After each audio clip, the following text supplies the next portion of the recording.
ఒక టీచర్ గారు తన దగ్గర ఉన్నటువంటి నలుగురు విద్యార్థులను పిలిచి వారికి ఒక చిన్న పని, ఒక చిన్న టెస్ట్ పెట్టింది.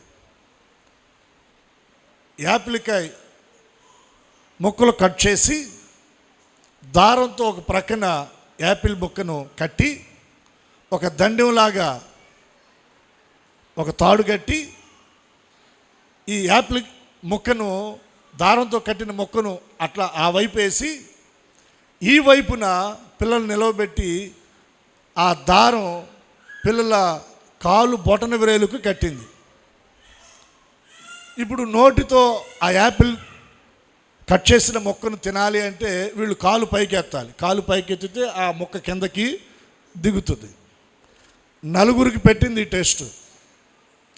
కొంచెం కాలు పైకెత్తంగానే అది కిందకు వస్తూ ఉంది నోటి దగ్గరికి. నోటితో పట్టుకుందామంటే మళ్ళీ కాలు కింద పెట్టేస్తున్నారు, అది మళ్ళీ పైకి వెళ్ళిపోతూ ఉంది. మళ్ళీ కొంచెం కాలు పైకెత్తి అంటే ఒంటి కాలు మీద దగ్గరికి వెళ్ళాలి, అది మళ్ళీ కిందకు వస్తూ ఉంది.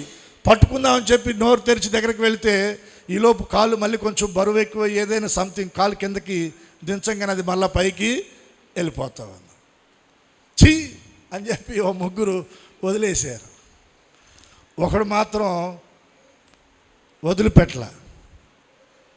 మెల్లగా దాని దగ్గరికి వెళ్ళి చాలా చక్కగా ఆలోచనతోటి తన కాలు పైకెత్తి అది చక్కగా నోటి దగ్గరికి రాగానే టక్మని నోటితో దాన్ని పట్టుకున్నాడండి. వెంటనే అక్కడ ఉన్న పిల్లలు, టీచర్స్ అందరూ కూడా చక్కగా క్లాప్స్ కొట్టారు.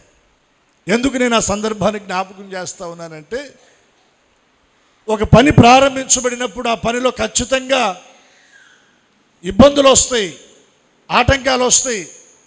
అది సవ్యంగా వెళ్ళదు, సమతుల్యంగా వెళ్ళదు. దాని కొరకు మనం కొద్ది కష్టపడాలి.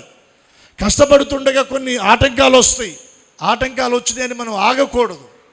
దాన్ని మనం ఏం చేయాలంటే తుదముట్టించాలి. ఆ పనిని మనం చివరిదాకా తీసుకొని వెళ్ళాలి. అప్పుడు దానికి తగిన ప్రతిఫలాన్ని మనం చూడగలం.